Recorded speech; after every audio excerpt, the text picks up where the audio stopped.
আসসালামু আলাইকুম, I am Sara from Sara's blog. সবার দেখা দেখি আমিও দারাজ থেকে কিছু জিনিস অর্ডার করে নিয়েছি। আমি কিন্তু মিস্ট্রি বক্স খেলতে পারিনি, এটা তো আফসোস রয়ে গেছে। 59 টাকার মিস্ট্রি বক্সটা খেলতে পারিনি। যাই হোক, খেলতে না পারলে কি হয়েছে, আমি দারাজ থেকে দুইটা জিনিস অর্ডার করেছি।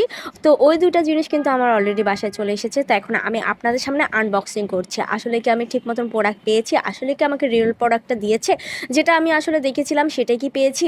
আমি নিজেও অনেক নার্ভাস আর অনেক এক্সাইটেডও। আমি শুনেছি যে যে সবাই নাকি রিয়েল প্রোডাক্ট পায় না, আবার শুনেছি হ্যাঁ অনেকে নাকি রিয়েল প্রোডাক্ট পায়। তো দেখি আমি আসলে কি পেয়েছি। আমি জীবনে প্রথম মনে হয় দারাজ থেকে কিছু জিনিস অর্ডার করেছি, তাও আবার পরপর দুইটা প্রোডাক্ট অর্ডার করে ফেলেছি। এটা অনেক বড় ভুল করেছি হয়তো বা। তো এখন হলো শুরুতেই আমি দেখেন কাটতেছি, এত প্যাকেজিং করা। তো আমরা হলাম ট্যাপগুলো কেটে কেটে কেটে কেটে সুন্দর করে নিচ্ছে, আর বক্সটা দেখেই ভালো লেগেছে।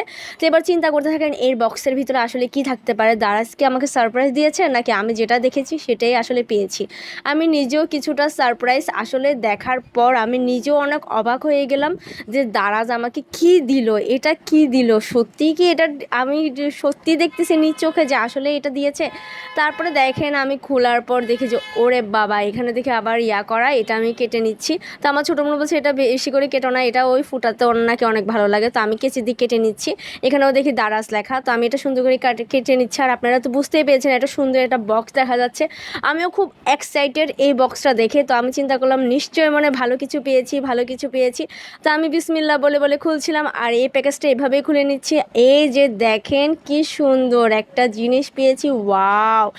আমি আসলে যেমনটা দেখেছি তেমনটাই পেয়েছি। এখন তো আপনারা বুঝেই গেছেন আসলে আমি কি অর্ডার করেছি। আসলে এখন আমি ভিতরটা খুলে দেখব। ভিতরটা খুলে দেখার অনেক এক্সাইটেড ছিলাম। আসলে ভিতরটা আমি যেভাবে দেখেছিলাম, যেভাবে মানুষ রিভিউ দিয়েছে, একবার পারফেক্টভাবে রিভিউটা ছিল। আর আমি রিভিউ দেখে দারাজ থেকে অর্ডার করেছি। আমার কাছে এত ভালো লেগেছে, দেখছেন আইশ্যাডো প্যালেট নিয়েছি আমরা।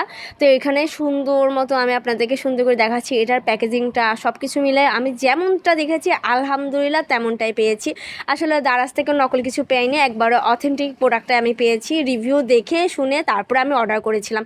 তাও আমি কিছুটা নার্ভাস ছিলাম, কারণ অনেকে ব্যাড রিভিউ দিচ্ছিলো, অনেকে গুড রিভিউ দিচ্ছিলো, সব মিলাই আসলে সব কিছুই থাকে। তো আমারটা একবারে পারফেক্ট ছিল, আমার কাছে তো অনেক ভালো লেগেছে। আমি আপনাদেরকে আবারও জুম করে দেখালাম। পরবর্তী প্যাকেজটা এবার খুলি। এই প্যাকেটটা খুলতে আমার তেমন একটা কষ্ট হয়নি, অনেক ইজিভাবে আমি প্যাকেটটা টান দিয়ে খুলে নিয়েছি। এটার ভিতরে ছিল একটা ছোট একটা সাইড ব্যাগ। আমার ছোটো বোন যেমনটা দেখেছে তেমনটাই পেয়েছে। এটা হলো আমার ছোটো বোন অর্ডার করেছিল ওর জন্য।